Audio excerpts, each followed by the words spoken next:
असं आहे की मी पहिल्या दिवशीपासून सांगतोय, बीडच्या प्रकरणामध्ये कोणालाही आम्ही सोडणार नाही।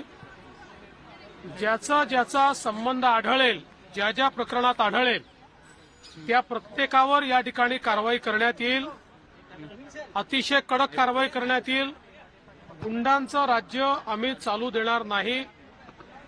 कोणालाही या ठिकाणी अशा प्रकारे हिंसा करता येणार नाही, खंडणी मागता येणार नाही। या दृष्टीने तपास अतिशय गतिशील केलेला आहे आणि त्यामुळेच आज त्यांना त्या ठिकाणी शरणागती पत्करावी लागली आहे।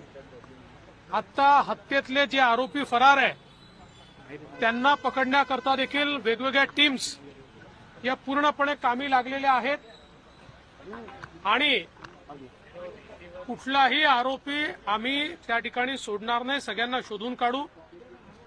आज